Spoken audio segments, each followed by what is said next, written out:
ವನ್ಯಜೀವಿ ಸಂರಕ್ಷಣೆ ಬಗ್ಗೆ ಗಮನ ಕೊಡ್ತಾ ಇರೋರು ಅಥವಾ ಅಲ್ಲಿ ತನ್ನ ಜೀವನ ಕಂಡುಕೋಬೇಕು ಅಂತ ಇರೋರಿಗೆ ಪಂಚಸೂತ್ರಗಳು ಅಂತ ನೀವೇನಾದರೂ ಕೊಡೋದಾದರೆ 5 ಸೂತ್ರಗಳು ಏನು?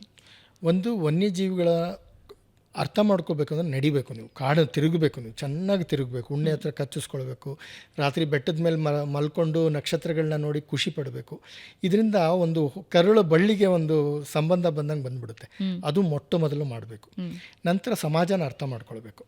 ಸಮಾಜ ಅಂದ್ರೆ ಏನು, ರಾಜಕಾರಣಿಗಳಂದ್ರೇನು, ಮೈಲಿಗೆ ಬಿಟ್ಟು ಅವ್ರ ಹತ್ರಗೆ ಕೆಲಸ ಮಾಡೋದು ಕಲ್ತ್ಕೊಳ್ಬೇಕು. ಈಗ ಎಲ್ಲ ರಾಜಕಾರಣಿಗಳು ಕೆಟ್ಟವರು ಅಂತ ಹೇಳಲಿಕ್ಕಾಗೋದಿಲ್ಲ. ಅವರಲ್ಲೂ ಒಂದು ಒಳ್ಳೆತನ ಅಂತಿರುತ್ತೆ, ಅದನ್ನು ಗುರುತಿಸಿ ಅವರೆಲ್ಲರೊಟ್ಟಿಗೆ ಕೆಲಸ ಮಾಡೋದನ್ನ ಅರ್ಥ ಮಾಡ್ಕೊಳ್ಬೇಕು. ಮೂರನೇದು ತಾಳ್ಮೆ ಬೇಕು.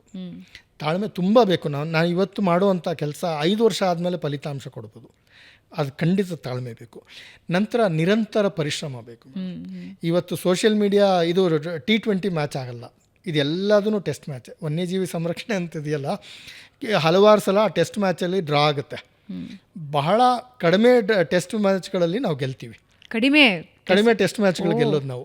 ಅದಕ್ಕೆ ತಾಳ್ಮೆ ಬೇಕು, ಮತ್ತು ಲಾಂಗ್ ಟರ್ಮ್ ವರ್ಕ್ ಬೇಕು. ಇದಕ್ಕೆ ಈ ಎಲ್ಲ ಕಾಂಬಿನೇಷನ್ ಇಟ್ಕೊಂಡು ಈ ಪಂಚಸೂತ್ರಗಳನ್ನ ನಾವು ಅಳವಡಿಸ್ಕೊಂಡ್ರೆ ಖಂಡಿತ ವನ್ಯಜೀವಿಗಳಿಗೆ ಟೆಸ್ಟ್ ಮ್ಯಾಚ್ ಮೇಲೆ ಟೆಸ್ಟ್ ಮ್ಯಾಚ್ ನಾವು ಗೆಲ್ತಾ ಇರ್ಬೋದು. ಖಂಡಿತ T20 ಮಾಡಲಲ್ಲ, ಇದು ಖಂಡಿತ ಆಗೋದೇ ಇಲ್ಲ ಮೇಡಮ್.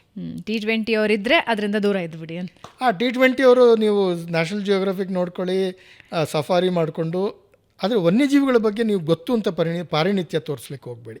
ಟೆಸ್ಟ್ ಮ್ಯಾಚ್ ಆಡಿ ಬೌನ್ಸರ್ ಆಗ್ತಾರೆ, ಕರ್ಡ್ಲಿ ಆಂಬೋರಸ್ ಬೌನ್ಸರ್ ಆಗ್ತಾರೆ, ಡೇಲ್ ಸ್ಟೈನ್ ಬೌನ್ಸರ್ ಆಗ್ತಾರೆ, ಅದು ಮೈಗೆ ಹೊಡ್ತಾ ಬೀಳುತ್ತೆ. ಅದನ್ನೆಲ್ಲ ತಳ್ಕೊಂಡು ನೀವು ಅನಿಲ್ ಕುಂಬ್ಳೆ ಥರ ವಾಪಸ್ ಹೋಗಿ ಬ್ಯಾಟಿಂಗ್ ಮಾಡಬೇಕು. ಅನಿಲ್ ಕುಂಬ್ಳೆದು ದೌಡೆ ಮುರಿದೋಗ್ಬಿಡುತ್ತೆ ವೆಸ್ಟ್ ಇಂಡೀಸ್ನಲ್ಲಿ, ಅವ್ರು ಹೋಗಿ ವಾಪಸ್ ಬ್ಯಾಟಿಂಗ್ ಆಡಿದ್ರು. ಅಥವಾ ಮೊನ್ನೆ ರಿಷಬ್ ಪಂತ್ ಕಾಲು ಮುರಿದೋದ್ರು ಹೋಗಿ ಬ್ಯಾಟಿಂಗ್ ಆಡಿದ್ರು.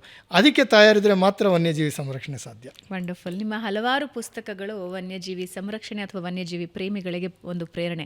ಮುಂದೆ ಯಾವುದಾದ್ರೂ ಪುಸ್ತಕ ಸಿದ್ಧವಾಗ್ತಾ ಇದೆಯಾ? ಈಗ 2 ಪುಸ್ತಕಗಳು ಬರ್ತಾ ಇದೆ ಮೇಡಮ್, 2 ಕನ್ನಡದಲ್ಲಿ. ನಾನು ಆದಷ್ಟು ಒಂದು ಪುಸ್ತಕ ಕನ್ನಡದಲ್ಲಿ ಬರೆದ್ರೆ ಒಂದು ಇಂಗ್ಲೀಷ್ನಲ್ಲಿ ಬರೀಲಿಕ್ಕೆ ಪ್ರಯತ್ನ ಪಡ್ತೀನಿ. ಕನ್ನಡದಲ್ಲಿ ಬರೆಯೋದು ಗ್ರಾಮೀಣ ಪ್ರದೇಶದ ಜನರಿಗೆ ತಲುಪಬೇಕು. ಸಾಕಷ್ಟು ಜನರಿಗೆ ಇವಾಗ ಆಸಕ್ತಿ ಇದೆ. ಮತ್ತು ಇನ್ನೊಂದು ಏನಾಗಿದೆ, ಇಂಗ್ಲೀಷ್ನಲ್ಲಿ ಯಾಕೆ ಬರಿತೀನಿ ಅಂತ ಹೇಳಿದ್ರೆ, ಅಂತಾರಾಷ್ಟ್ರೀಯ ಮಟ್ಟದಲ್ಲಿ ಕನ್ನಡ ರಾಜ್ಯದ ವನ್ಯಜೀವಿಗಳು ಅಥವಾ ನಮ್ಮ ದೇಶದ ವನ್ಯಜೀವಿಗಳನ್ನು ಹೆಚ್ಚಾಗಿ ಬರೆದಿರೋರೆಲ್ಲ ಆಚೆ ಕಡೆಯವರು. ನೀವು ಇವತ್ತು ನೋಡಿ, ಹೆಚ್ಚು ಇಂಗ್ಲೀಷ್ನಲ್ಲಿ ಭಾರತದ ವನ್ಯಜೀವಿಗಳ ಬಗ್ಗೆ ಮಾರಾಟ ಆಗುವಂಥ ಪುಸ್ತಕ ಕೆನೆತ್ ಆ್ಯಂಡರ್ಸನ್ ಅಥವಾ ಜಿಮ್ ಕಾರ್ಬೆಟ್ ಅವರು. ಅವರಿಬ್ಬರು ಬೇಟೆಗಾರರು.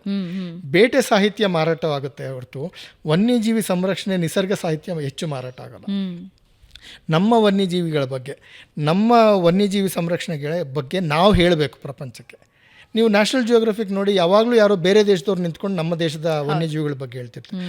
ಅದೇ ಯಾಕೆ ಕನ್ನಡದವರು, ತಮಿಳ್ನವರು, ಬೆಂಗಾಲಿಗಳು, ಮಹಾರಾಷ್ಟ್ರದವರು ಯಾಕೆ ನಿಂತು ನ್ಯಾಷನಲ್ ಜಿಯೋಗ್ರಫಿಕಲ್ಲಿ ಹೇಳಬಾರ್ದು? ಹೇಳಬೇಕು. ನಾವು ವನ್ಯಜೀವಿ ಸಂರಕ್ಷಣೆ ನಮ್ಮ ದೇಶದಲ್ಲಿ ನಾವು ಮಾಡ್ತಿರೋದು, ನಾವು ಮುಂಚೂಣಿಯಲ್ಲಿ ಪ್ರಪಂಚಕ್ಕೆ ಗೊತ್ತಾಗಬೇಕು. ಹಾಗಾಗಿ ನಾನು ಆಂಗ್ಲ ಭಾಷೆಯಲ್ಲೂ ಸಹ ಪುಸ್ತಕಗಳನ್ನ ಬರೀಲಿಕ್ಕೆ ಪ್ರಯತ್ನ ಪಡ್ತೀನಿ. ಯಾಕಂದರೆ ಅಂತಾರಾಷ್ಟ್ರೀಯ ಮಟ್ಟದಲ್ಲಿ ಗೊತ್ತಾಗಬೇಕು. ಭಾರತೀಯ ವನ್ಯಜೀವಿಗಳ ಎಷ್ಟು ಚೆನ್ನಾಗಿದೆ. ಎಲ್ಲರೂ ಆಫ್ರಿಕಾ ಅಂತಾರೆ ವನ್ಯಜೀವಿಗಳು ಅಂದರೆ, ನಮ್ಮದು ಎಷ್ಟು ಸುಂದರವಾಗಿದೆ ನಮ್ಮ ಜಾಗಗಳು. ಅದನ್ನು ಉಳಿಸ್ಲಿಕ್ಕೆ ಎಷ್ಟು ಜನ ಎಷ್ಟು ಕಷ್ಟಪಟ್ಟಿದ್ದಾರೆ. ಈ ಥರ ಕ್ಲಿಷ್ಟವಾದ ಸಮಾಜದಲ್ಲೂ ಕೂಡ ಎಷ್ಟು ಕಷ್ಟಪಟ್ಟಿದ್ದಾರೆ ಅಂತ ಪ್ರಪಂಚಕ್ಕೆ ಗೊತ್ತಾಗಬೇಕು ಅನ್ನೋ ಆಸೆಯಿಂದ ಬರುತ್ತೆ. AI ಇವತ್ತೆಲ್ಲರೂ ನಾವು AI ಜಮಾನಾಗ ಹೊಂದಿಕೊಳ್ತಾ ಇದ್ದೀವಿ. ಅದನ್ನು ಕೆಲವರು ಕಲಿತಾ ಇದ್ದೀವಿ, ನಾವು ಆಲ್ರೆಡಿ ಕೆಲವರು ಕಲ್ತ್ಬಿಟ್ಟಿದ್ದಾರೆ. ಈಗ 2 ಚರ್ಚೆಗಳಿವೆ. ಒಂದು, ಕೆಲಸ ಕಳ್ಕೊಳ್ತಾರೆ ಅಂತ, ಮತ್ತೊಂದು ಅತಿ ಹೆಚ್ಚು ಕೆಲಸ ಸಿಗಬಹುದು ಅಂತ. ವನ್ಯಜೀವಿ ಸಂರಕ್ಷಣೆ ಮತ್ತು ವನ್ಯಜೀವಿ ವಿಜ್ಞಾನ, ಈ 2ರಲ್ಲಿ ಮತ್ತು AI ಹೆಂಗೆ ನೋಡ್ತೀರಿ ಅದನ್ನು? ಮೇಡಮ್, ಏನ ಹಲವಾರು ವಿಚಾರಗಳಿಗೆ ಉಪಯೋಗಿಸ್ಕೋಬೋದು. ಆದರೆ ವನ್ಯಜೀವಿ ಸಂರಕ್ಷಣೆಗೆ ವನ್ಯಜೀವಿ ಸಂರಕ್ಷಕರೇ ಬೇಕು. ನೀವು ಯಡಿಯೂರಪ್ಪ ಅವ್ರ ಹತ್ರ ಏನು ಕೆಲಸ ಮಾಡಿಸ್ಕೋಬೇಕು, ಸಿದ್ದರಾಮಣ್ಣ ಅವ್ರ ಹತ್ರ ಹೋಗಿ ಏನು ಮಾತಾಡಬೇಕು, ಖರ್ಗೆ ಅವ್ರ ಹತ್ರ ಏನು ಮಾತಾಡಬೇಕು, ಕೃಷ್ಣ ಬೈರೇಗೌಡರ ಹತ್ರ ಏನು ಮಾತಾಡಬೇಕು, ಅಥವಾ ತೇಜಸ್ವಿ ಸೂರ್ಯ ಅವ್ರ ಹತ್ರ ಏನು ಮಾತಾಡಬೇಕು ಅನ್ನೋದು ಮನುಷ್ಯನಿಂದ ಮಾತ್ರ ಸಾಧ್ಯ, ಇಂದ ಸಾಧ್ಯ ಇಲ್ಲ. ಅಥವಾ ಬಹುಶಃ ಆದಿಚುಂಚನಗಿರಿ ಮಠದ ಸ್ವಾಮಿಗಳ ಹತ್ರ ಮಾತಾಡಿದ್ರೆ ಈ ನದಿಯನ್ನು ಉಳಿಸ್ಬೋದು, ಅಥವಾ ಕಪ್ಪದಗುಡ್ಡ ಸ್ವಾಮೀಜಿಗಳ ಹತ್ರ, ಗದಗ ಸ್ವಾಮಿಗಳ ಹತ್ರ ಮಾತಾಡಿದ್ರೆ ಕಪ್ಪದಗುಡ್ಡ ಉಳಿಸ್ಬೋದು ಅಂತ ಯೋಚನೆ ಇದೆಯಲ್ಲ, ಅದು ವನ್ಯಜೀವಿ ಸಂರಕ್ಷಕರಿಗೆ ಮಾತ್ರ ಸಾಧ್ಯ, ಇಂದ ಸಾಧ್ಯ ಇಲ್ಲ. ಆದರೆ ವಿಜ್ಞಾನವೂ ಸಹ, ನಾವು ವನ್ಯಜೀವಿ ವಿಜ್ಞಾನದಲ್ಲಿ ಸಾಕಷ್ಟು ಸಂಖ್ಯಾಶಾಸ್ತ್ರ ಎಲ್ಲ ಉಪಯೋಗಿಸ್ತೀವಿ, ಅದಕ್ಕೆ ಸಾಕಷ್ಟು ಉಪಯೋಗ ಆಗುತ್ತೆ. ಆದರೆ ಸಂರಕ್ಷಣೆಗೆ ನಾನು ಹೇಳೋದು, ದನ ಅದನ್ನು ಸಮಾಜನ ಅರ್ಥ ಮಾಡ್ಕೊಂಡಿರೋರು, ವನ್ಯಜೀವಿನ ಅರ್ಥ ಮಾಡ್ಕೊಂಡಿರೋರು ಬೇಕೇ ಬೇಕು. ಅದು ಮನುಷ್ಯನಿಂದ ಆಗ್ತಾ ಇರೋ ಸಮಸ್ಯೆ ಪರಿಸರಕ್ಕೆ ಮನುಷ್ಯನಿಂದನೇ ಸಾಲ್ವ್ ಆಗೋದಕ್ಕೆ ಸಾಧ್ಯ. ಹೌದು, ಸ್ಥಳೀಯ ಜನರೊಟ್ಟಿಗೆ ನೀವು ಕನ್ನಡದಲ್ಲಿ ಮಾತಾಡಬೇಕು.